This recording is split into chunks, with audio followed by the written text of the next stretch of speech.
SER Podcast. Estás escuchando El Abierto de Hoy por Hoy. Cada día analizamos las noticias más relevantes de la actualidad, las claves políticas, económicas y sociales, con las voces de los protagonistas y los distintos puntos de vista de nuestros tertulianos. Tiempo para el análisis, tiempo para el abierto, hoy desde el Palacio de Congresos de Cádiz, donde están ustedes invitados, donde ya nos acompaña muchísimos oyentes que han madrugado para estar aquí, para ver de momento el abierto en directo. Después, a partir de las 10, hablaremos de lo que nos ha traído aquí, que es la economía azul, hablaremos del mar, hablaremos de la sostenibilidad, nos reiremos, cantaremos, bailaremos, pero primero hay que analizar la actualidad y para ello se han venido hasta Cádiz dos que juegan prácticamente en casa. Carlos Navarro Antolín, ¿qué tal? Muy buenos días. Muy buenos días. Javier Aroca, muy buenos días. Hola, buenos días. Y Cristina Monge, que no juega en casa, pero que siempre es un placer venir a la casa de los otros. Y que ya me gusta a mí jugar en esta casa. En esta casa estamos dispuestos a jugar siempre que nos llamen. Vamos a empezar el análisis de la actualidad y lo vamos a hacer a partir de unas declaraciones que hizo ayer el presidente de la COE, Antonio Garamendi, y que además me parece interesante escucharlas en el arranque de este abierto, porque si recuerdan, ayer arrancábamos esta parte del Hoy por Hoy hablando de lo que llamamos una generación en espera. Es esa generación que no ve futuro, que no ve la posibilidad de crear un proyecto de vida porque tiene un problema con la vivienda enorme. Si uno no puede pagarse un techo, un contenedor, es muy difícil poderlo llenar de contenido. Y como ayer estábamos hablando de eso, claro, llamaba la atención las palabras de Garamendi después por la tarde, hablando de esa misma juventud que tiene ese problema enorme con su futuro. Hablaba de la actitud en general de los trabajadores, como que a los españoles cuando nos ponemos a trabajar nos falta actitud. Cuando tú hablas del empleo hay que hablar de dos aspectos, la aptitud, y esa aptitud es muy fundamental y Clara lo decía, y es una formación continua. Ya no vale decir ya he estudiado esto y ya está, no, es que ya esto te cambia cada día, pero el gran drama que tenemos en este país es la actitud, con C. Habló Garamendi de actitud, con C, de los trabajadores, que echan falta, y sugirió una revisión de las ayudas públicas que se dan, porque debe pensar Garamendi que son excesivas. Ayudas para los trabajadores, porque dice Garamendi, ahora se gasta el dinero en decir, tú no vas a trabajar, te voy a regalar tal. Eso me lo explicó el bueno de Lambán, que claro, que al principio de la democracia, pues decían, pues vamos a poner una autopista, vamos a poner un frontón, voy a hacer un tal, y eso ya han puesto. Entonces ahora tienen que gastarse el dinero en decir, y ahora tú no vas a trabajar, y ahora te voy a regalar tal. Entonces yo creo que hay que gestionar muy bien también lo que es todo el efecto de los costes sociales, que por supuesto, y nosotros somos los primeros, hay que defender a los que se queden fuera, pero no a gente que lo que hay que hacer es decir, tú tienes que trabajar como los demás y participar y colaborar como los demás. Bueno, y hubo más reflexiones, hablando de que los jóvenes, muchos no quieren trabajar, y luego hablando de la reducción de la jornada laboral. Ya saben ustedes que la patronal se opone a esta reducción a 37 horas y media de la jornada laboral. No se le ocurrió que poner otro ejemplo que el de Carlos Alcaraz. ¿Tú crees que Carlitos trabaja 37 horas y media a la semana? No. Es la cultura del esfuerzo, la cultura de sufrir, de saber qué pierdes, qué ganas, es una carrera que te planteas. Eso no son los estímulos que desde la sociedad se lanzan. Se lanzan este estímulo. Hay que trabajar menos para vivir mejor. Estos son los estímulos que se lanzan desde la sociedad. Hay que trabajar menos para vivir mejor, y seguramente que ha trabajado mucho más que 37 horas y media Carlos Alcaraz. Cristina. Pues bueno, sin palabras, ¿no? La cultura del sufrir. Esto es lo que nos plantea la patronal. Yo quiero pensar que las palabras del señor Garamendi no son representativas del conjunto de los empresarios, porque si su propuesta es que hay que cultivar la cultura del sufrir, creo que es algo poco atractivo y poco justo, ¿no? Además de que no responde a la realidad. Estamos en una sociedad que precisamente en este país, en pocas décadas, se ha dado la vuelta al país.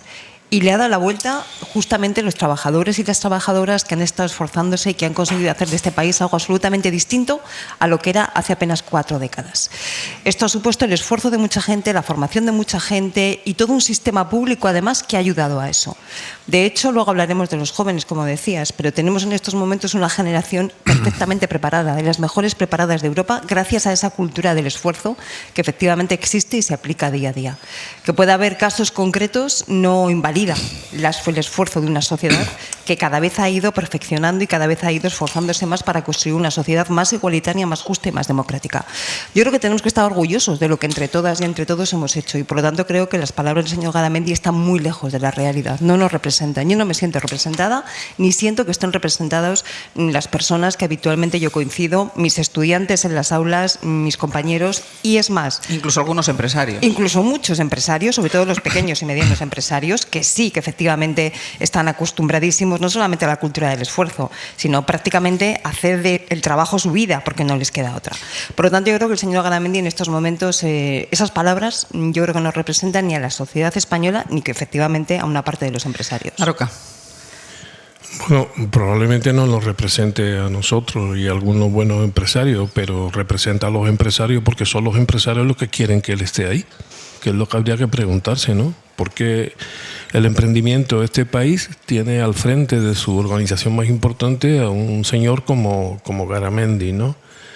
Que, bueno, podría emplear algunas fórmulas más para incentivar a los jóvenes, por ejemplo, trabajar las horas que él trabaja, pero pagarle 400.000 euros al año a los jóvenes.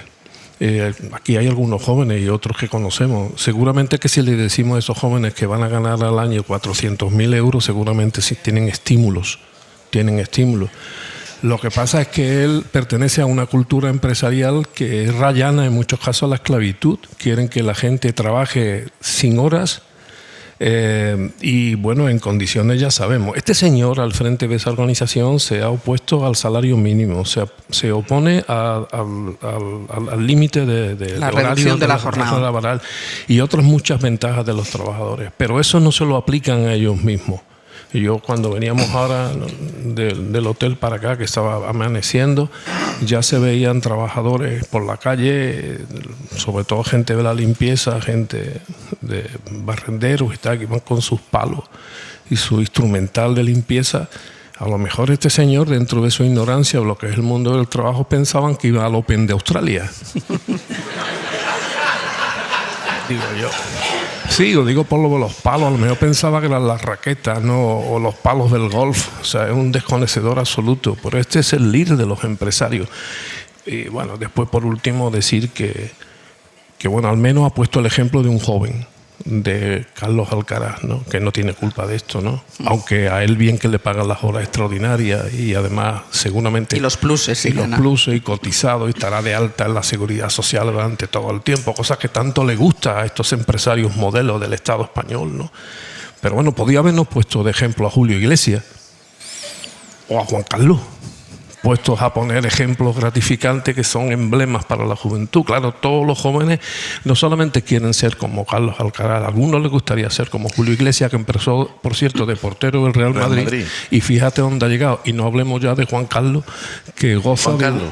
¿Cuál Juan Carlos? El emérito, Antolín, el emérito. Que después, pero es bueno que después de una larga trayectoria laboral disfruta de una pensión como las que disfrutamos la mayoría. Carlos. Estamos aquí de circo. Bueno, Carlos. El ejemplo de que ha puesto el presidente de la patronal no es adecuado, no es correcto. Es comparar a Carlos Alcaraz con que es un autónomo en el fondo, con un empleado, comparar una albóndiga con una sardina. Eso no, ese ejemplo es inadmisible. Me quiero ver un contexto, un mensaje de fondo, que es que quizá se pueda apreciar en algunos momentos, pues, que la cultura del esfuerzo no está primada ahora mismo, ¿no?, en la sociedad española. Pero es que también hay que tener en cuenta un contexto. Hay una generación, o más de una, que ha sufrido primero la crisis económica del 2008, que fue terrible, especialmente para ciertos gremios como el nuestro, por cierto, y después una crisis sanitaria. Hay mucha gente que se siente estafada. ¿Para qué sirve el esfuerzo? ¿Para qué sirve ahorrar? ¿Para qué sirve sacrificarme si después me he quedado sin oportunidades de trabajo después de la terrible crisis de 2008 que dejó heridos y muertos, entre comillas, y viene y después me han encerrado? Entonces hay una sensación de estafa en cierta generación, en muchísimos españoles jóvenes. Que el problema de la vivienda, claro, si nada más que te dan el banco el máximo del 80%, que ¿cuánto tienes que tener ahorrado para comprar un piso? Pero una parte de la responsabilidad de que la cultura del esfuerzo no esté recompensada es de estos empresarios, no todos estos empresarios, que mantienen sueldos de miseria, precariedad laboral y que se oponen a cualquier avance que sea beneficioso para los trabajadores. Lo que no se atreve a decir es que hay que esforzarse el triple para conseguir la mitad de lo de antes. dígalo usted, sea valiente. A lo mejor hasta le podemos dar la razón, porque es el contexto, es el contexto que nos ha tocado vivir.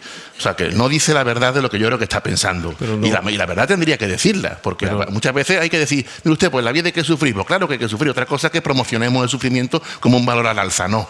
Que la vida sea dura, bueno, pues no hay que decirlo. Otra cosa es que podamos luchar para que sea lo menos dura posible. Es una cuestión en el fondo, voy a terminar, es una cuestión en el fondo de valores, de crisis de valores. Claro que hay una crisis de valores. Y lo que sí estoy de acuerdo, y además lo he escrito varias veces y lo he dicho en este foro con toda libertad, es que a mí me parece irresponsable una campaña del gobierno que diga que trabajar menos para vivir mejor. No demonice el concepto de trabajo. Hágalo al revés, consigamos que la gente tenga un trabajo digno, consigamos que la gente pueda trabajar en aquello en lo que tiene vocación, porque esa fase tan simplona es muy injusta, es muy desagradable. El trabajo incluso puede tener un concepto hasta cristiano de fuente de bienestar. El trabajo te sientes realizado, te sientes útil, y es verdad que después luego hay trabajos precarios, hay paro y hay condiciones lamentables, claro que la hay. Pero acabo desde el gobierno decir que para vivir mejor hay que trabajar menos. No sé si te estás dando cuenta que todas tus referencias han sido a la clase trabajadora. Todas. Incluso la última que has metido de meter al gobierno. No, la primera ha sido del presidente de la patronal. Incluso a comparar albóndiga con sardina. Me parece irresponsable. Tu último reflexión, que sí. La manera que había que meter al gobierno de alguna manera. Tú lo has metido. No, él ha comentado la campaña. Pero tú lo has metido. Pero si el gobierno, he comentado lo que ha dicho él. Vale, ya está metido el gobierno. Y Alcara también lo ha comentado. Y a la clase trabajadora y la clase empresarial, a ver si va a resultar que solamente se le puede imputar a los trabajadores el que trabajen más, el que trabajen menos, el que tengan más estímulos o tengan menos estímulos. Bueno, pero mire usted, la vida social, sobre todo los que tenemos una edad, y hay algunos aquí de mi generación, siempre hemos hablado de que esto va por pares, esto va a la parte social y la parte trabajadora, y hay un pacto social, un deal que llaman los gringos, ¿no? Pero es que este deal en España, quien no lo respeta no es la clase trabajadora, sino la clase empresarial, que está poniendo a la gente en condiciones de trabajo absolutamente imposibles, y no tiene nada que ver con que trabajemos 37, 38 o 39, que por cierto, el mismo discurso que reproduce esta patronal tan arcaica que tenemos ahora, si repasamos la historia de España, veremos que cuando se consiguió, gracias al esfuerzo de los trabajadores, trabajar 8 horas, ya se oponían. Y por cierto, otra cosa, no solamente estamos hablando de los que no tienen empleo, de los que no tienen trabajar, estamos hablando también, por lo menos yo, de los que trabajan y tienen salarios que incluso trabajando no pueden llegar a medio. O sea, hay un país digno cuando sus salarios no le dan para terminar el día. Ayer escuchábamos el testimonio, como veníamos a hablar de las dificultades que tienen los jóvenes para encontrar vivienda. Uno de los factores es los padres que pueden, que no son todos, que eso abre una brecha importante, los padres que pueden, que ayudan a sus hijos. Y había el testimonio de una chica que decía, yo voy tirando, pero si tengo un problema dental, como que me tienen que quitar la muela del juicio, a mí eso me descabalga todo el presupuesto del mes y mis padres me tienen que pagar. O que se te rompa el frigorífico. Totalmente. Exactamente. Se te rompe la nevera y ya tiene el mes. Cualquier imprevisto. Pero yo es que, Carlos, te niego la mayor. O sea, ¿qué es eso de que de día de hoy no estamos en una sociedad de la cultura del esfuerzo?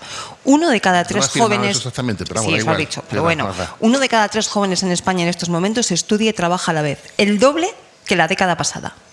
¿De dónde ha salido eso de que no tenemos una cultura del esfuerzo? O sea, los datos no avalan eso en absoluto. Y la realidad, yo creo que conocemos todos, tampoco avala eso. Y además esos chavales, esas chavalas, esos estudiantes que están trabajando y estudiando a la vez, luego efectivamente se encuentran con que no pueden acceder a una vivienda. O luego se encuentran con que tienen muy difícil acceder al mundo laboral con unos salarios más o menos dignos que les permita vivir y entrar en la vida adulta. Por lo tanto, ese esfuerzo está existiendo, yo creo que de una forma muy generalizada en el conjunto de la sociedad española. Ahora bien, ojo, porque sí que coincido contigo en esa sensación de esa generación frustrada, cabreada, porque ellos han cumplido su parte del trato. Ellos se han formado, ellos están trabajando, están estudiando, están intentándolo, y sin embargo, la promesa de bienestar que el Estado de bienestar y las sociedades democráticas occidentales habían hecho no se está cumpliendo, porque luego son incapaces, porque no pueden hacer frente a los gastos habituales de una vivienda y del día a día. Y efectivamente eso genera frustración, genera cabreo, genera descontento, genera malestar, que algo tiene que ver con lo que luego estamos viendo de cómo las ultraderechas están haciendo ahí en Pero una cosa, si los empresarios están tan seguros de sus posicionamientos, ¿por qué le temen tanto a que haya inspecciones laborales? que controlen cuántas horas trabajamos, cuántas horas extras trabajamos y cuántas horas de esas horas extras nos pagan. Que se den una vuelta por sitios como Cádiz y todas sus comarcas, sobre todo las costeras, y le pregunten a los trabajadores por qué trabajan y algunos por qué no quieren trabajar. ¿Por qué en vez de 8 horas de alta le dan 4? ¿Por qué en vez de trabajar 8 horas trabajan 14? ¿Y por qué le pagan por debajo de lo que tenían que pagarle? Que respondan a esas cosas y verán cómo tendremos respuesta a algunas de las majaderías que dice el señor Garamendi. Déjame que voy a publicidad y a la vuelta tiraré del hilo. No tenía previsto subirlo tan arriba, pero tiraré un poco del hilo porque, decía Cristina, después nos preguntamos por qué le está pasando a la juventud, que también se está yendo fuera del sistema, que se está yendo hacia la ultraderecha. Vamos a volver con algo que ha pasado en Madrid, pero que yo creo que eso es el espejo en el que se pueden mirar muchas de las actitudes y muchas de las cosas que están pasando en toda España.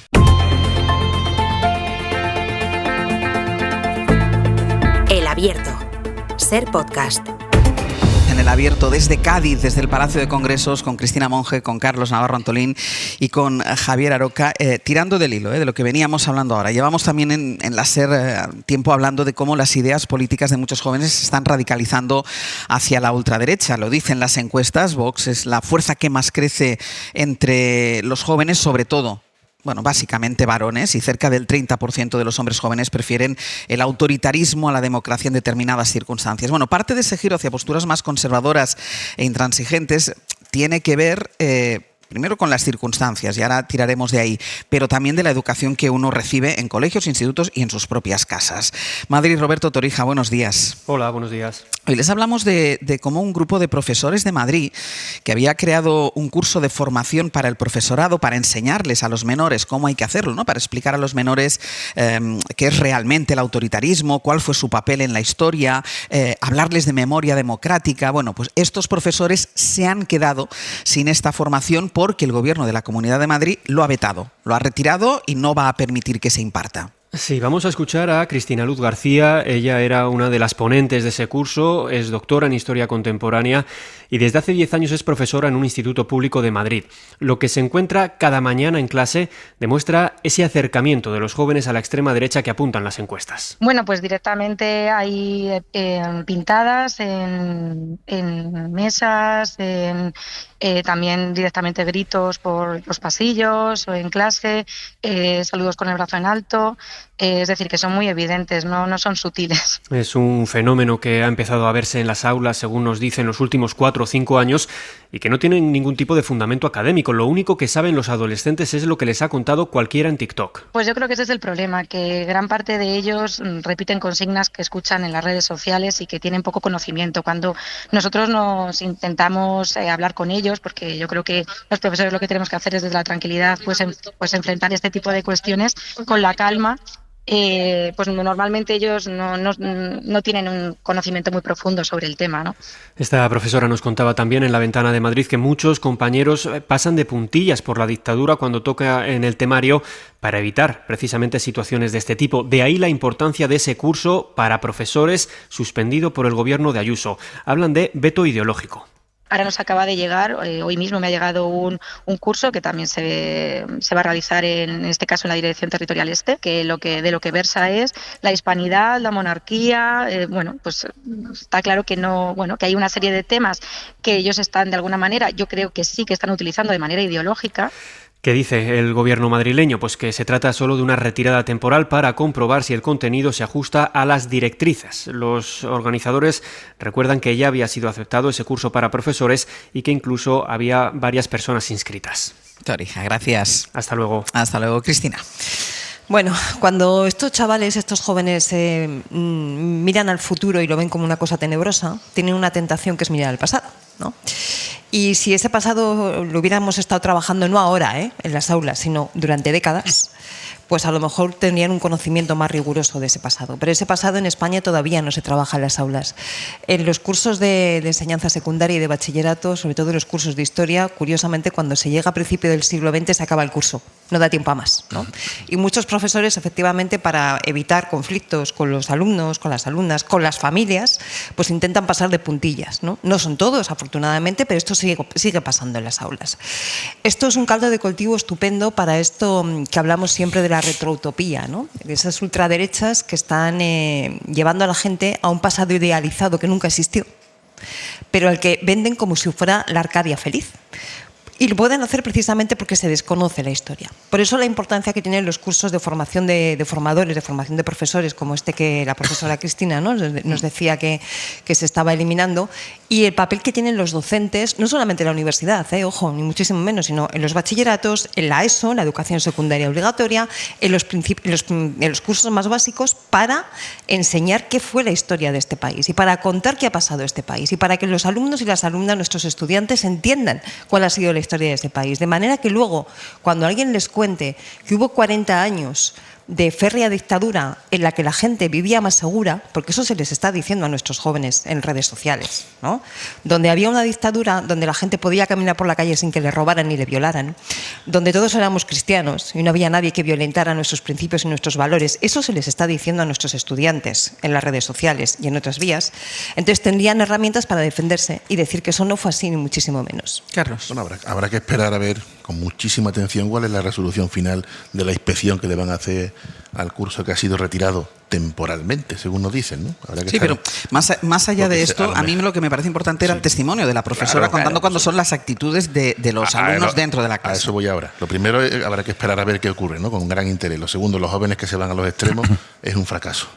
Y es un fracaso que hemos repetido muchísimas veces, que la democracia es un jardín muy delicado que hay que cuidar a diario. Y eso es un fracaso, porque yo veo ahí, más que en quien vota a extremismo, no digamos ya al vice Pérez ¿no? Veo ahí un estado anímico, un voto que es dar una patada a un avispero, ¿no? Y eso es peligrosísimo, ¿no? Y hay que plantearse por qué la política convencional no le da respuesta o no llama la atención de estos jóvenes, que además, por cierto, siempre decimos que están muy preparados, ¿no? Eso hay que verlo. Y después, en tercer lugar, la decisión de la Comunidad de Madrid entra una vez más en la estrategia de utilizar a Madrid como ciudad-estado, donde todo tiene una caja de resonancia tremenda, y la presidenta y su gobierno juegan la carta de la política nacional descaradamente. Una estrategia desacomplejada de la que nunca se han retraído, por cierto, presumen de ella. Aroca.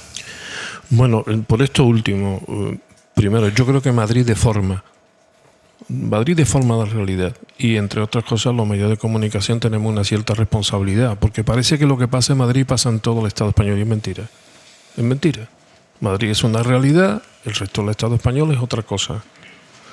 Ya es sintomático, me parece a mí, que haya que formar a esta altura de 2025 a los profesores en formación para explicar qué fue el franquismo. Es que los profesores no saben lo que fue el franquismo. O sea, nuestros docentes, los que enseñan a nuestros niños, a nuestros jóvenes, a nuestros nietos, no saben lo que fue el franquismo, pero ¿qué clase de profesores son? ¿Qué formación han tenido? ¿Qué formación han tenido? Durante muchas décadas esto no se ha trabajado en las aulas. Sí, no, pero si no es un problema solo de aula. Que a mí me avergüenza, por lo menos, que nuestra sociedad democrática haya tardado lo que ha tardado, por ejemplo, en sacar al dictador de Cuelgamuro o a sacar a Queipo de Llano de la Basílica de la Macarena.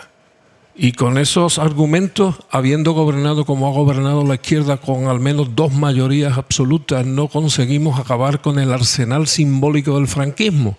¿Y de qué nos quejamos? Ahora nos aherimos y nos cortamos las venas porque ocurre esto en Madrid, por supuesto, y con la presidenta que tiene, por supuesto, y con el gobierno que tiene, por supuesto, y por la facción del PP, por supuesto. Todo eso es verdad. Pero yo también quiero, en la medida de mis modestas oportunidades, decirle a la gente que no se dejen influir con que todo el mundo y todos los jóvenes son hoy de extrema derecha. No es verdad. Hemos visto un ejemplo televisado recién en Madrid con la Vuelta Ciclista y con su oposición activa a lo que significaba esa Vuelta Ciclista, y la mayoría eran jóvenes. ¿Cómo que esos eran jóvenes fascistas? No, mira, y después otra cosa. Cuando yo estudiaba en la Facultad de Derecho de Sevilla, entraba sistemáticamente un grupo de nazis con cadenas, con palos, y nos aporreaban allí. Eso era en aquella época, no ahora, y eran jóvenes. Muchos de esos jóvenes hoy presiden incluso hasta federaciones deportivas y clubes de fútbol. Se han reconvertido a la democracia. Eso es lo que hay que intentar reconvertir a los jóvenes. Y cierro con Cristina. Y una última cosa, que no nos extrañe, ¿no? Ya está, claro. Es que Blas Piñar lo eligieron los españoles y fue diputado a Cortes. Y Ruiz Mateo lo eligieron los españoles. Digo por lo que habéis dicho de Albici. En España siempre ha habido también gente que elige cosas raras. Cristina. Sí, pero 50 años después 50 años después todo esto debería efectivamente estar superado. Y no lo está por muchísimas cuestiones, pero el sistema educativo es clave. Es clave para enseñar la historia, es clave para tener un relato común de nuestra historia, que por supuesto ni está ni se le espera, todo lo contrario. Entonces luego ocurre esto que ocurre, pero es que llevamos muchas décadas acumuladas de déficit de memoria democrática. De ahí la importancia de la memoria democrática. El sistema educativo en Andalucía, por lo menos, que es lo que más conozco, ha estado siempre en manos de la izquierda. ¿Qué hemos hecho mal en Andalucía? Déjame que haga una pausa y a la vuelta vamos a seguir porque lo que viene ahora tiene mucho que ver con el tema que teníamos ahora mismo sobre la mesa.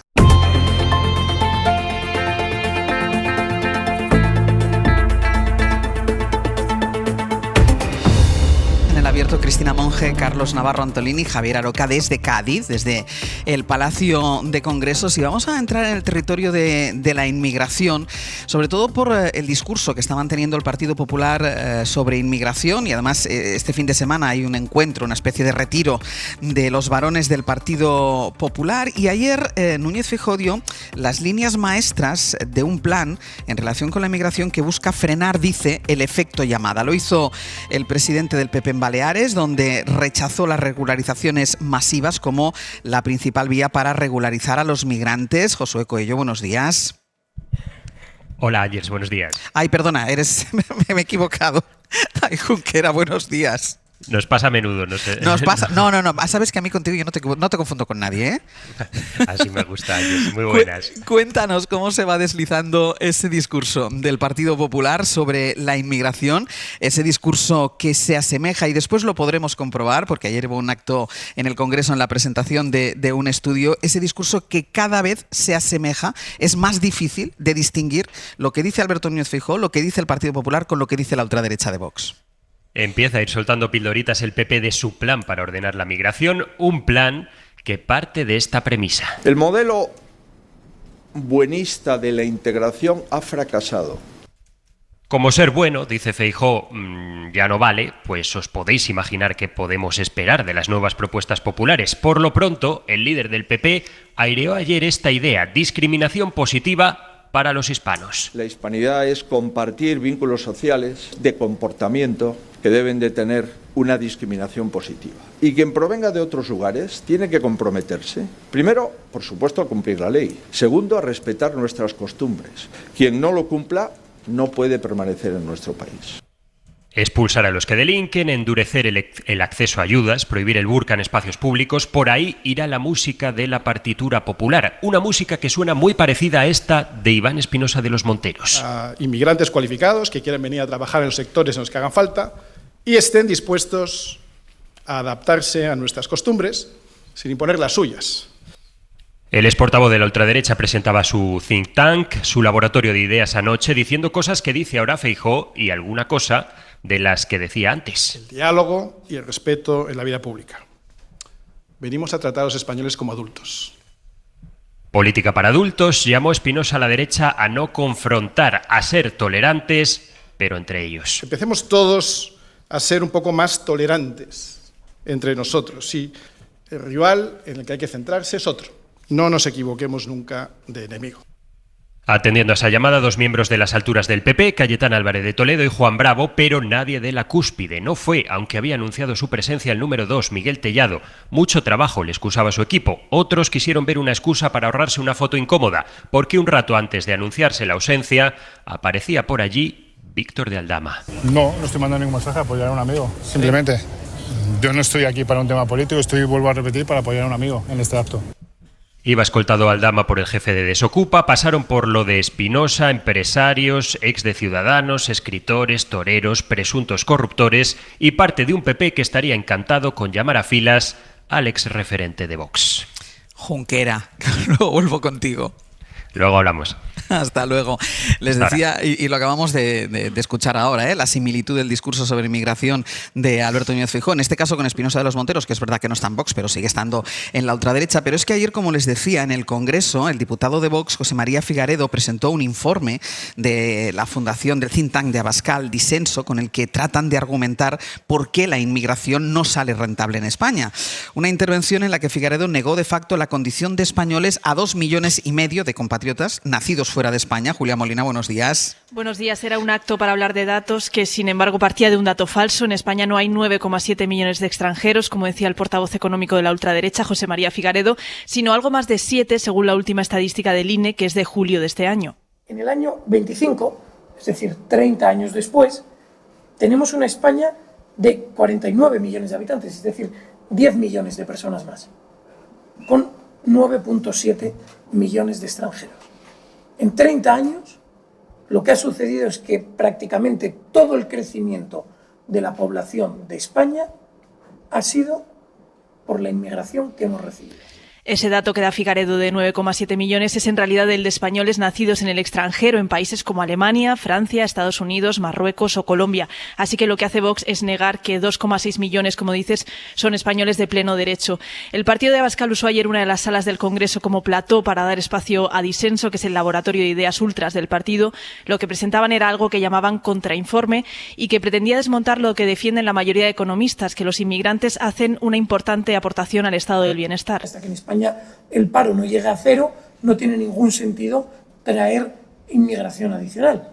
La premisa de la que parten en el informe es que los inmigrantes son pobres, así que argumentan que hacen una aportación negativa al Estado, y lo que proponen, como escuchábamos, es una política de puertas cerradas hasta que se alcance un imposible, que es un paro cero. Julia, gracias. A vosotros. Carlos, hemos escuchado a Feijóo, hemos escuchado al Partido Popular, hemos escuchado a Vox y a veces se funden los dos discursos. Es evidente que desde que Trump ganó con 80 millones de votos, se dice pronto, pues ha habido un auge todavía mayor del tema de la inmigración, que va a ser un tema estrella en los próximos meses, y sobre todo cuando ya está sonando el tantán electoral, cuando menos en algunas comunidades autónomas que vienen pronto, ¿no? Y es preocupante la visión acerada cada día más que se está dando de un tema tan sensible. He oído alguna barbaridad que ha dicho este señor Figaredo, una auténtica barbaridad. Me preocupa mucho que se deshumanice la visión que hay de la inmigración. La inmigración en tantísimos casos no se elige.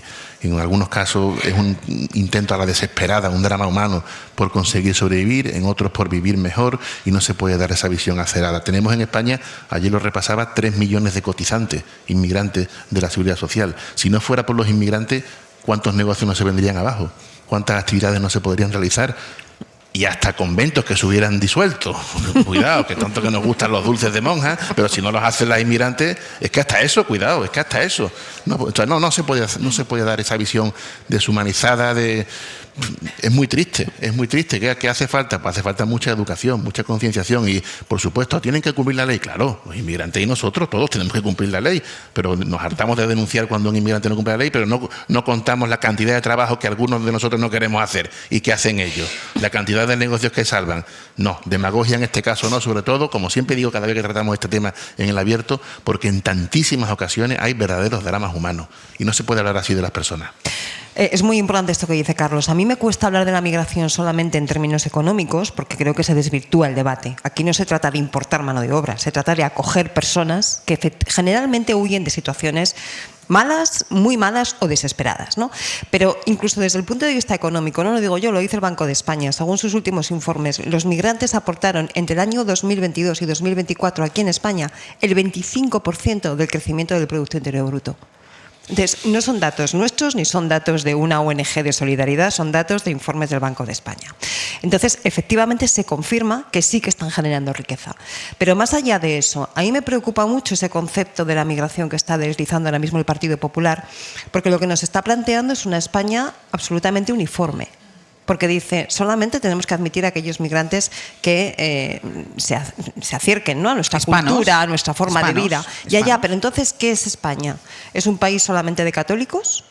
¿O solamente de los que solamente hablan español?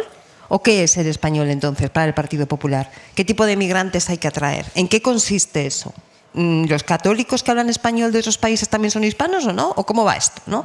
Es un concepto de la propia sociedad absolutamente homogéneo, que niega cualquier pluralidad, que niega la diversidad que tiene este país y cualquier sociedad democrática, y por lo tanto es radicalmente antidemocrático. Eso es lo que me preocupa, ese tipo de conceptos que se están deslizando allí. Y tiene mucho que ver, como decías, Ángels, esta competición con la ultraderecha, ¿no? Think tanks como el que ayer presentaba el señor señor Espinosa de los Monteros, yo creo que están llamados a ser un punto de encuentro entre las derechas y las ultraderechas, ¿no? De hecho, lo decía él ahora mismo, ¿no? Tenemos que dejar de pelearnos entre nosotros. Y allí se van efectivamente a poner en común ideas que hasta ahora eran patrimonio de la ultraderecha y que cada vez vemos con más frecuencia como la derecha no ultra las empieza a asumir y las empieza a hacer suyas. Aroca. Bueno, a mí lo que diga la extrema derecha sobre esto no me hiere particularmente, o sea, no me gusta, entiendo, no sé, espero que se me entienda. No quiero decir con esto que me parezca bien, lo quiero decir que no me sorprende. Aquí lo verdaderamente trágico para el Estado español es que la derecha convencional, por muy conservadora que sea en España, es que ha copiado todo el discurso. No es que ya sea indistinguible, no, es que es el mismo discurso. Es decir, poner al señor Feijóo y a cualquiera de la extrema derecha hablando en tema de inmigración es repetir lo mismo, absolutamente lo mismo, con argumentos absolutamente falaces. Porque, por ejemplo, cuando se dice que los inmigrantes no crean riqueza, ¿qué quieren decir? Que los españoles que se fueron a México o Argentina después de la guerra civil, o los españoles, muchísimos andaluces, por cierto, en mi familia 3, que se fueron a Alemania, que se fueron a Suiza, que se fueron a Francia, no iban allí a crear riqueza, no creaban riqueza, que iban a robar. No tiene ningún fundamento lo que dice, cuando dice vamos a alcanzar la economía cero. Bueno, vamos a hacer un experimento social. Ya sé que en materia social es muy difícil hacer experimentos, pero vamos a hacer uno. Vamos a decir, bueno, durante un tiempo todas las cosechas las vamos a coger nosotros. Empezando por los de Vox, que espero que se presenten de manera voluntaria e inmediata, ¿no? Por ejemplo, la próxima vendimia, pues la acogida de la fresa, los garbanzos, las papas, la rebusca de las papas, venga, todos voluntarios. Bueno, y si eso sale mal, pues entonces decimos, bueno, pues como ha salido mal y hemos fallado, no hemos recogido todo esto, pues bueno, pues entonces ahora sí vamos a abrir los inmigrantes, pero será para cubrir lo que ellos no quieren trabajar. Por cierto, no sé por qué me he vuelto a acordar de Garamendi. Es que dicen cosas. No, mire usted, los que tengan la hispanidad, ¿no? Los hispanos, hombre, si maltratan, ustedes que no viven en Madrid, como yo tengo que vivir algunos días de la semana, ¿sabéis cómo maltratan allí a la gente? A los panchitos, como le llaman. Un día a los panchitos, como dicen ellos, deberían de dejar de conducir taxis, de servir de cerveza, de abandonar todos los trabajos que hacen en Madrid. A ver cómo va a funcionar Madrid y toda esta gente. Por lo último, cuando dicen que solamente hispanos, ¿qué quieren decir? Que los moros, como dicen ellos, del antiguo protectorado español, ya no son bien recibidos. Solamente cuando vinieron, por cierto, a matar a mucha gente en la guerra civil. O la gente de Guinea Ecuatorial.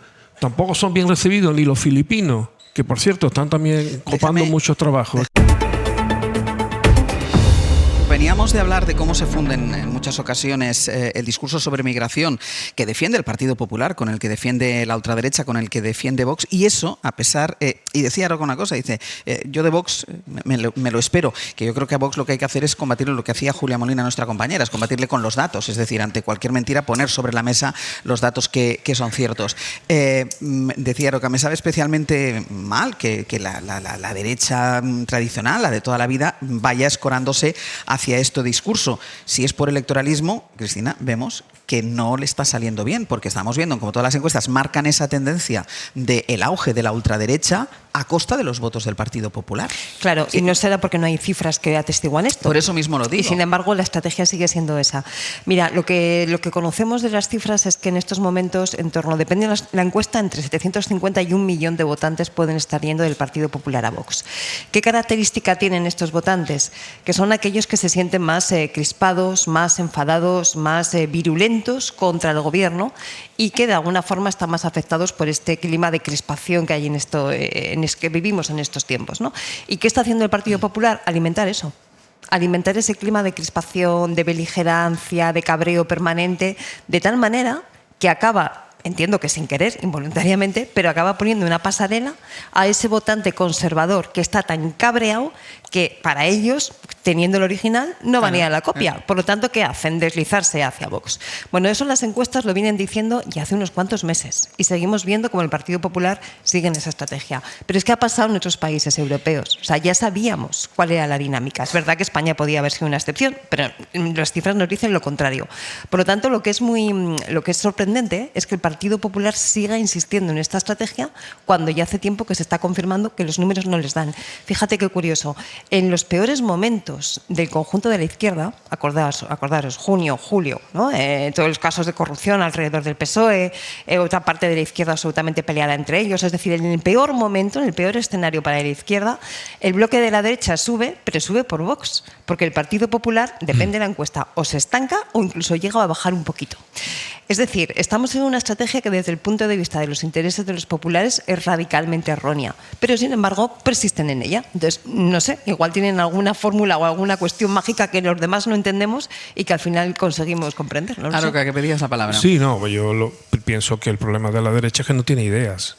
Porque si tuviera idea, ¿qué cosa más importante en política que ser capaz de poner sobre la mesa tus ideas? Porque a lo mejor con tus ideas convence a la gente.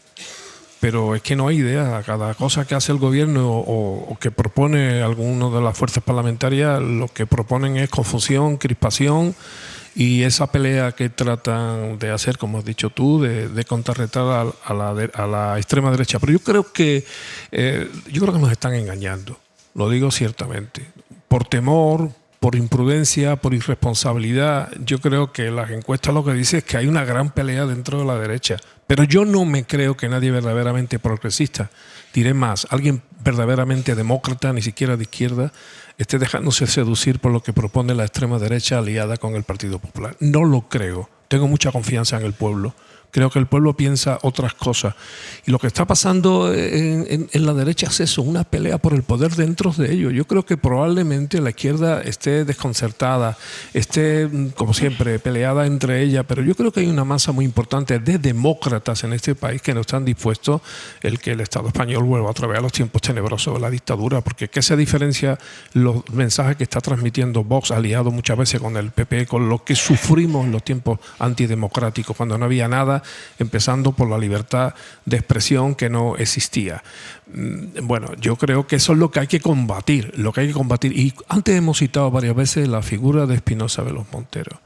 Yo creo que debido a lo que estamos diciendo hay una gran crisis en la derecha. Otra cosa es que tienen también agarrados los medios de comunicación que no está en el debate público, pero hay una gran conflictividad dentro de la derecha. Espinosa de los Monteros no surge de pronto, es una operación. Es una operación. ¿Para qué? Si yo fuera Feijóo, empezaría a no acercarme a las ventanas. Porque en el PP cuando hay problemas acaba uno tirado por la ventana. Y ya que le pregunte a su amigo Casado, que se estará arrepintiendo todavía de haber andado cerquita de las ventanas. Y ayer en la presentación del foro había dirigentes, claro, y no precisamente muy extremistas, porque Juan Bravo es una persona bastante moderada, pero estaba allí porque, claro, lo consideran eso, vamos, con la terminología interna de ellos, un espacio frontera en el que hay que estar porque es evidente que hay una sangría de votos hacia Vox, entonces más vale estar, porque si se está un dirigente como Juan Bravo, Miguel Tellado al final no llegó, pues eso, si eso erosiona a Vox, si Espinosa de los Monteros erosiona a Vox, pues estamos allí por tratar de sacar algo o tratar de frenar una pérdida, ¿no? Es evidente que hay una crisis interna, claro, le llaman la coexistencia de almas distintas en el PP y se ve en el tema de la inmigración, como se ve en el tema de Gaza y se ve descaradamente, que hay sensibilidades absolutamente distintas. Y por último, que el PP bascule e intente acercarse, que no perder votos hacia la derecha, también le ha pasado al PSOE hacia la izquierda, ¿eh? Los dos grandes partidos en varios momentos han intentado bascular porque se les iban. Algunos le llaman acercarse, otros le llaman otros le llaman radicalizarse, pero que eso ocurre en los dos grandes partidos continuamente. Ahora lo estamos viendo en el PP, que tienen dos problemas. En la agenda tiene un problema que no termina de definir su modelo con Vox, que es su aliado natural, yo lo he dicho aquí 30 veces, no termina de definirlo. Hay varios modelos, cada varón ha hecho el suyo y ahora tiene un problema, no termina de definir cuál es su modelo de inmigración. Con la mayor, Carlos, yo creo que sí que lo ha definido. El Partido Popular una hoja de ruta única no hay. Ha pactado, hombre, porque no lo han verbalizado y no lo han firmado en un documento, pero ha pactado con la ultraderecha de una forma siempre, cada uno en un sitio. No, de ninguna forma. Pero hay de ninguna forma. Uno se lo ha comido en Andalucía. Porque la ultraderecha influye, aunque no estén dentro de los gobiernos, la ultraderecha influye en la agenda del Partido Popular. Pero influye otros partidos de la izquierda, el PSOE, claro que sí. Con su habilidad habitual, el propio Feijóo ha dicho que el centro ha muerto. O sea, ¿habrá una cosa más estúpida que alguien de la derecha diga que el centro ha muerto? Pues claro, que el espacio, yo no creo que exista el centro, por cierto, pero sí creo que existe un espacio para la moderación, en donde hay gente que puede votar una vez al PSOE y otra vez se puede votar al PP. Lo deseable. Y que generalmente son los que decantan la balanza. El espacio de la moderación lo ha perdido el Partido Popular y ellos lo saben. lo saben. Claro, ¿qué es lo que puede ocurrir? Que si desaparecen o se gestiona todo el aparato del brazo judicial de la derecha española, el Partido Socialista está en condiciones hoy por hoy de ocupar ese centro. Claro, no. Y ese es el verdadero temor que tiene actualmente el Partido Popular y todos los que pululan y brujulean en torno a la derecha, sobre todo a la derecha del poder. La canida en los palcos deportivos y en los espacios financieros. ¿Qué es lo que ocurre? Que están perdiendo el centro. Además, lo ha dicho, ya digo, con la habilidad política habitual que tiene un dirigente político que reconoce públicamente que ha perdido el centro. Bueno, señor Feijóo, si usted ha perdido el centro, ¿dónde está usted? ¿Dónde está usted? Porque si usted ha perdido el centro, usted o no sabe dónde está o es que está ya en los brazos de la extrema derecha, una de las dos. Cristina. Y eso es lo que cuesta entender también en términos incluso de votos, de táctica electoral. Pero con lo que comentaba Carlos antes, yo creo que lo importante cuando decimos Vox y la ultraderecha está influyendo radicalmente en los gobiernos del Partido Popular, incluso aunque no esté dentro, no es con quién pacte el Partido Popular, es lo que pacta. En Sevilla, por ejemplo. Y muchas veces lo que se está pactando tiene que ver con cuestiones absolutamente sagradas. Por ejemplo, los programas de lucha contra el maltrato de género, contra la violencia machista. Por ejemplo, los programas de acogida de personas migrantes. Por ejemplo, los programas de solidaridad y cooperación internacional. O sea, cuestiones esenciales y súper delicadas en la sociedad española se están viniendo abajo por esos acuerdos que el Partido Popular necesita hacer con Vox. Entonces, el problema no es que pacte con Vox, el problema es lo que pacta con Vox. Y pacta cosas que son una enmienda a la totalidad de cuestiones democráticas y de convivencia básicas. Desde que Vox está en las instituciones, muchas de esas instituciones no pueden, el día 25 de noviembre, Día Internacional contra la Violencia Machista, no pueden sacar una declaración condenando la violencia machista, los asesinatos y las agresiones a las mujeres por ser mujeres, porque Vox lo impide. Y el Partido Popular está pactando con ellos cuestiones que tienen que ver, por ejemplo, con restringir los presupuestos y los programas para atender a víctimas de violencia machista. Entonces el problema no es con quién se pacta, es lo que se pacta, es el contenido. Mira, como ha salido aquí también en la conversación, que decíamos el problema que tiene el Partido Popular con la inmigración, y creo que eras tú quien lo decía, Carlos, también con el discurso que tiene sobre Gaza, que no tiene un discurso uniforme y que además, con las palabras del discurso del rey ante la ONU, con esa contundencia con la que no solo condenó el genocidio, él no habló de genocidio, habló de masacre, no solo condenó, sino que señaló al autor, que es el gobierno del primer ministro, el gobierno de Netanyahu. Ahí hay diferentes voces. Es verdad que hay una que es la que más está alejada del resto, que es la de Isabel Díaz Ayuso, pero por ejemplo, entre Feijóo y algunos de sus varones, también a la hora de pronunciar la palabra con la que estamos ya prácticamente todo el mundo definiendo lo que está pasando en Gaza, pues tienen un problema. Junquera, vuelvo contigo. Aquí estamos. Porque ayer escuchamos como ya hubo algunos varones que hablaron de genocidio y Isabel Díaz Ayuso está en el extremo contrario. Bueno, primero vimos como ayer recibía a la representante de la embajada israelí aquí en España y luego cómo le costó posicionarse sobre ese discurso que decía yo ahora del rey. Dijo que apoya siempre al monarca, aunque sus palabras fueran completamente contrarias a lo que defendió el jefe del Estado ante la ONU. Por su parte, Génova dice que apoya al 100% las palabras del rey que condenó la masacre y los actos aberrantes en la franja. Es decir, que ahí la sintonía no está del todo afinada. Mira que lo intenta Génova, pero qué difícil se lo ponen. No consigue sacudirse el debate palestino, un debate que da vida al gobierno y que le da mala vida al PP. En las últimas horas, otros dos varones, aunque a la remanguillé, han hablado de genocidio. ¿Quiere que reconozca el genocidio? Yo se lo reconozco. Pero déjese de utilizar y manosear a esa pobre población. Yo nunca he dicho que lo que está ocurriendo en Gaza no sea genocidio. Nunca he dicho que no sea genocidio, nunca lo voy a decir. Juanma Moreno y Jorge Azcón, Andalucía y Aragón, se suman al gallego Alfonso Rueda y dice la cúpula que no pasa nada, que están defendiendo lo mismo que Feijóo. Mire, yo creo que Alfonso Rueda quería decir exactamente lo mismo que dice el presidente nacional del Partido Popular. Lo que está sucediendo en Gaza es una masacre. Queremos decir lo mismo, pero nosotros no pasamos de masacre. Pero si lo que ocurre en Gaza es o no un genocidio, al único que le corresponde es a la Corte Penal Internacional. Creo que esa es una postura seria, la que ha marcado el presidente Feijóo y la que comparte el conjunto de nuestro partido. Habla Tellado en La Sexta de una postura que comparte el conjunto del partido, aunque hay una en ese partido que, como contabais, pues sigue a lo suyo, sigue defendiendo a Israel sin ambajes. Junquera, gracias. Hasta luego. Le cuesta, ¿no, Carlos, encontrar un discurso unificado al Partido Popular en el tema de Gaza? Claro que le cuesta. Son dos temas que tiene pendientes en la agenda y, como hemos dicho antes, florecen las dos almas del PP, ¿no?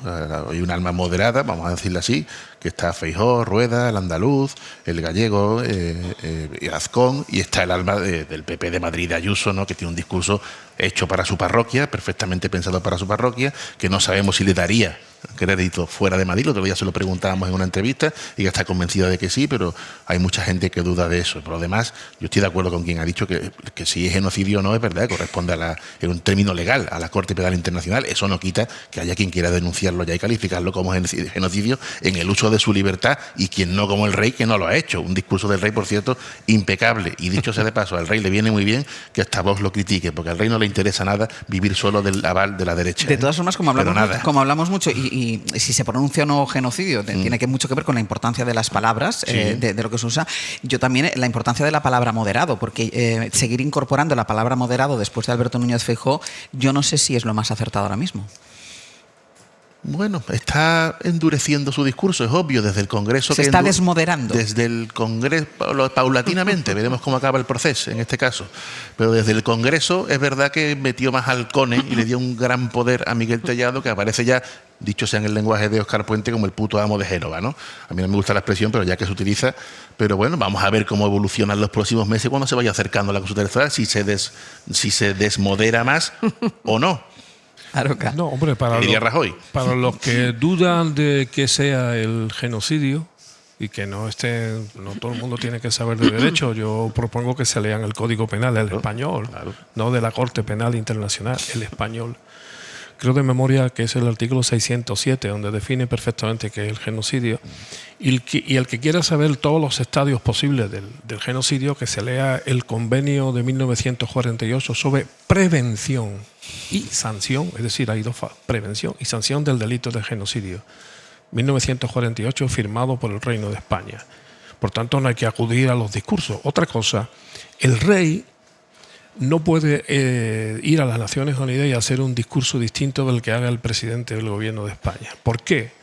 Porque quien dirige la política exterior en el Estado español es el presidente del gobierno, y el rey solamente puede hacer lo que ha hecho. El rey no puede hacer un discurso distinto. Luego, por tanto, es de una flojedad y de una, actitud cómoda del Partido Popular decir, bueno, lo que dice el presidente del gobierno no, pero lo que dice el rey, sí, dicen lo mismo. Lo que pasa es que, claro, cuando eres cortesano, pues te gusta más pegarte a la cola del rey que no a la cola del presidente de tu gobierno. Y una última, hombre, porque no se puede, tampoco lo dijo el presidente de las Naciones Unidas, el señor Guterres. Pero estamos hablando del presidente del gobierno de España, que se lo dijo y está en su derecho. No, porque no puede decir, no estamos hablando. El rey moduló. No, pero el rey. Lo que tú dices es verdad, pero moduló. El rey nada más que puede modular. Quien no puede modular, quien no puede popular, sobre todo mintiendo, es el Partido Popular, que está, lo que está es, lo diré abiertamente, lo que está cagado porque tiene tantas fuerzas políticas dentro que no se atreve a decir. Por cierto, hablando de las habilidades de Feijóo en este tema de Gaza, el señor Feijóo, cuando el Reino de España, por vía de su presidente del gobierno, reconoció el Estado palestino, ¿sabes lo que dijo? Dijo, con el reconocimiento del Estado palestino, Pedro Sánchez está empoderando a Hamás. Bueno, hoy ha reconocido, digo un hoy largo, al Estado palestino hasta el príncipe Alberto de Mónaco. ¿Dónde está Feijóo? Bueno, ¿dónde está Feijóo? Yo creo que Feijóo está buscando su camino, ¿no? Pero efectivamente el rey no podía hacer otro discurso. Y por cierto, un discurso tan sensible políticamente como ese, el rey no lo hace solo, sino que efectivamente tiene que estar acordado con el presidente del gobierno y con el gobierno en su conjunto, que son los que tienen, efectivamente somos una monarquía constitucional. Por lo tanto, eso tenía que estar absolutamente acordado. Pero yo hay una cosa que me llama la atención, y es que cuando se dice eso de vamos a esperar a que un tribunal diga si esto es genocidio o no, yo me pregunto, ¿esperamos en su momento a lo que tuviera que decir un tribunal cuando Putin invadió Ucrania? ¿Esperamos cuando hay un atentado terrorista a lo que dice un tribunal para decir que es un atentado terrorista? Entonces, creo que tenemos aquí varas de medir muy diferentes, depende de las situaciones. Lo que, de acuerdo a la Convención de Naciones Unidas, de acuerdo a todos los conceptos jurídicos que se están planteando, y muchísimos juristas y expertos ya que lo están diciendo, la propia Francesca Albanese La alta comisionada el otro día daba unas cifras y unos argumentos tremendos. Estamos viviendo un genocidio en directo y además lo estamos viendo televisado por las redes sociales todos los días, con imágenes, con sonidos. Entonces es muy difícil escaparse a la palabra, salvo que por lo que sea no se quiera ver. Muy breve, Aroca. No, quería citar el convenio que he citado antes, firmado por el Reino de España en 1948, en el artículo Romanos 3, la última letra, que es la D, creo que dice que serán sancionados también los cómplices de genocidio. Cuidado, que aquí está habiendo mucho cómplice y espero que cuando la justicia actúe, que es verdad que tendrá que actuar, también actúa contra los cómplices y que no se escondan luego. No, simplemente que no usar la palabra genocidio no quiere decir no denunciar la barbaridad a la que estamos asistiendo en directo, nada más, y que cada uno en el uso de su libertad está en su derecho de esperar o no, o tener esa cautela o no. Eso no lo convierte en menos importante ni en menos legitimado. Es una cuestión quizás de prudencia, de respeto. No quiere decir no denunciar esa barbaridad absoluta. Pero Carlos, ¿por qué hay que entrar por el carril único? Pero Carlos, antes del juicio de Nuremberg, no es negarlo en absoluto. Antes del juicio de Nuremberg, los nazis eran... No negarlo, pero si es que no supone no negarlo, Javier. O sea, que hasta que la sentencia... que cada cual se exprese en libertad, nada más. Hasta que la sentencia de los tribunales de Nuremberg no fue firme, no podíamos decir, los que tenían edad para decirlo, que lo que se había cometido en Alemania era, lo que se cometió, el holocausto. No se puede, porque hay que esperar que el tribunal de Nuremberg lo diga. Pausa que cada y seguimos. Cual se exprese en libertad.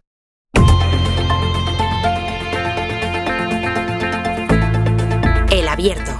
Ser podcast. En El Abierto, Cristina Monge, Carlos Navarro Antolín y Javier Aroca. Me quedaba pendiente una cosa todavía sobre inmigración, que por eso saludaba yo antes a Josué Coello. Buenos días. Hola de nuevo, Ángel. Que vaya susto te habré dado, ¿no? Bueno, estaba aquí prevenido para entrar y he pegado un salto encima de la mesa, asustado pensando que me tocaba a mí cuando era David Junquera, pero es verdad lo que decía, que nos suelen confundir habitualmente, así no, que... pero esta vez he sido yo que me he traspapelado yo sola. Era para hablar de esa iniciativa legislativa popular para regularizar a 500.000 de migrantes. Recordemos que el PP en su momento votó a favor de la toma en consideración de la norma, en línea de lo que reclamaba la Iglesia Católica, pero en septiembre dio marcha atrás y apoyó una iniciativa de Vox para eliminar el arraigo como la principal vía para regularizar a migrantes. El gobierno, Josu, confía en que esta iniciativa legislativa popular pueda servir de pegamento entre sus socios, aunque todavía hay diferencias entre Podemos y Junts per Catalunya. Dice Podemos que esta ley es prioridad y quieren que Junts vote a favor y a cambio se abren a apoyar la transferencia de competencias. Votaron en contra, recordemos los morados, apoyar la transferencia de competencias migratorias a Cataluña. Sí, todo ello, Ángels, en una semana en la que hemos visto mucho debate y mucha votación sobre migración en el Congreso. Pues bien, en algún cajón de la Cámara sigue guardada esta iniciativa legislativa popular para regularizar a 500.000 de migrantes. Y lo está porque, según fuentes de la negociación, no hay voluntad política para sacarla adelante. No es un problema de contenidos, nos dicen. Sin embargo, esta ILP puede ser la clave para retomar otro asunto fallido, el de las competencias migratorias a Cataluña. De ahí que la ministra El Massaïf haya pedido en las últimas horas un intento de acercamiento. Yo creo que es el momento de avanzar en el acuerdo. Los grupos han presentado sus enmiendas, señorías, pero el éxito para la ciudadanía sería llegar a un punto de encuentro, a un terreno común. Creo que hay espacio para avanzar y la mejor noticia que se puede dar a la sociedad española y particularmente a todas las entidades y particulares que impulsaron es el pacto. Si no es así, ganarían quienes quieren retroceder. Ocurre que las posturas sobre migración han cambiado mucho desde que buena parte del arco parlamentario, tú lo decías, PP incluido, apoyase la tramitación para regularizar a 500.000 de migrantes. Génova está en pugna con Vox, como lo está Junts con Alianza. Por eso, Podemos exige que para hablar de traspaso de competencias primero se apruebe esta ILP, mientras que Junts defiende que ya aceptaron su tramitación y ahora callan sobre su posible voto. Y entre medias, el gobierno que ve que de retomarse esta negociación podría haber agua para tirarse a otra piscina, la del traspaso de competencias migratorias que decayó el pasado martes. Sería, Ángels, una jugada compleja y a muchas bandas que pasa en primer lugar por desempar y sacar del cajón esta norma para regularizar a 500.000 de personas. Pues a ver cómo sale esa jugada, Josu. Gracias. A vosotros. Y una última cosa, que es lo que conocimos ayer del fiscal general del Estado, Álvaro García Ortiz, que ayer reiteró su inocencia en el escrito de defensa que entregó ayer al Tribunal Supremo. Recordemos, el Tribunal Supremo que ha abierto juicio oral contra el fiscal general por un presunto delito de revelación de secretos en el caso de los correos del novio de Isabel Díaz Ayuso. pidió el fiscal general del Estado su absolución y acusó a la Comunidad de Madrid en ese escrito de iniciar una operación orquestada contra él, y por eso ha reclamado al Supremo que declaren en este juicio tanto el jefe de gabinete de la presidenta de la Comunidad de Madrid, Miguel Ángel Rodríguez, como la pareja de Isabel Díaz Ayuso, Alberto González Amador. Pedro Jiménez, buenos días. ¿Qué tal, Ángeles? Buenos días. Porque en ese escrito reitera que lo único que hicieron desde la Fiscalía fue desmentir el bulo que salió de la Comunidad de Madrid. Insistió que él no filtró los correos a la prensa, como han declarado compañeros periodistas ante el juez. El fiscal general insiste, Ángels, en que los hechos por los que se le acusa esa supuesta filtración de los delitos fiscales del novio de Ayuso no son constitutivos de delito y que no hay pruebas de que fuera él quien facilitó el correo con esa confesión. Cientos de personas, solo en Fiscalía unas 600, tuvieron acceso al documento antes que él. Álvaro García Ortiz explica que en esos días de marzo del año pasado se difundió desde la Comunidad de Madrid, con Miguel Ángel Rodríguez a la cabeza, el bulo de que el fiscal había ofrecido un pacto a Alberto González Amador para evitar el juicio por fraude fiscal, pero que se frenó por órdenes de arriba. El objetivo era neutralizar políticamente las informaciones que se publicaban sobre González Amador. Y hubo una reacción, dice, 2 procesos independientes. Se recabó toda la información desde Fiscalía para elaborar una nota de prensa aclarando el entuerto, y por otro lado el trabajo de los periodistas que buscaron la verdad ante lo que llama operación institucional perfectamente coordinada desde la Comunidad de Madrid para presentar al novio de Ayuso como una víctima política para así desacreditar a la presidenta. Por eso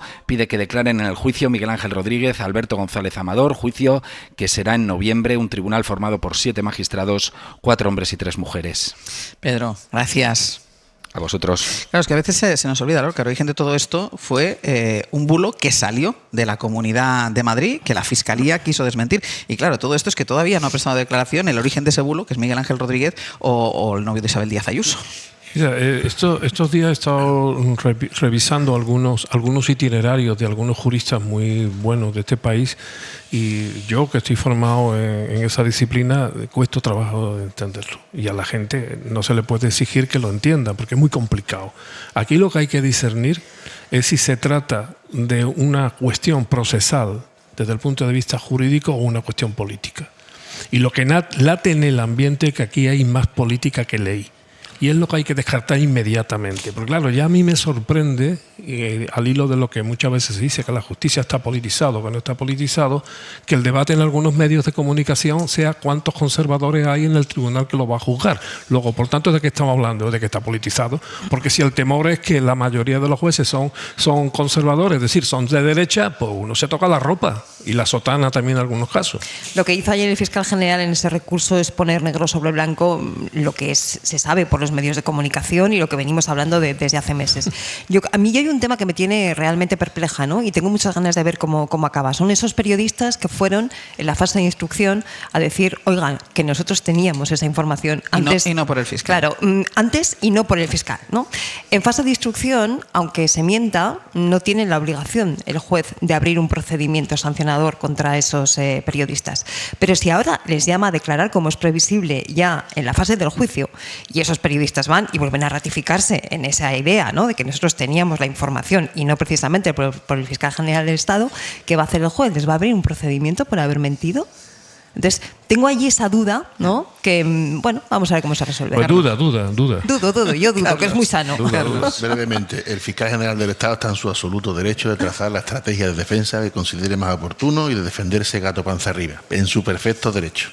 Pero el fiscal general del Estado se sienta en el banquillo, no hay que olvidarlo, y va a ser juzgado, no hay que olvidarlo, por la posible comisión de un delito en el ejercicio de sus funciones como fiscal general del Estado. Lo demás, el contexto político es legítimo, lo podemos comentar, pero se sienta por eso. Si no se puede demostrar, como él dice, no será condenado. Pero si se demuestra, será condenado, pero se sienta por eso, ¿eh? Pero se Carlos, sienta por eso. Carlos, nadie se sienta... Si ha filtrado él o no el correo, nada más. Sí, pero que nadie se sienta por gusto. No, digo que no campaña orquestada, no. Eso está autológico. ¿Usted ha cometido un delito o no? La campaña en el es ejercicio de su función. La campaña es Yo digo obvia, el motivo procesal. La campaña, que después, evidentemente, nosotros damos el contexto político, faltaría más. Pero que estamos hablando de un juicio. Sí, bueno, en el juicio no va la campaña. 15 segundos, Aroca. Incluso desde el punto de vista de derecho procesal, es decir, derecho adjetivo, que no es el va derecho. por lo que va al banquillo. Va por lo que va al banquillo, pero en las condiciones que va. Eso es aparte. No, que vaya aparte. Y también la podemos comentar. Eso eso va en el mismo paquete. Tengo que dejar... Porque protagonistas Para quién nosotros, es. para nosotros. Exacto. Tengo que protagonistas quién es. Claro, Tengo que el fiscal dejarlo general aquí. del Estado. Ahora Que ya es noticia que esté en el banquillo. con el No, café hablo del seguís. novio de Ayuso. Con el café seguís. No te pongas triste ni tampoco me resistes, te aconsejo yo que tires pa'lante, siempre alegre y elegante, escucha esta canción.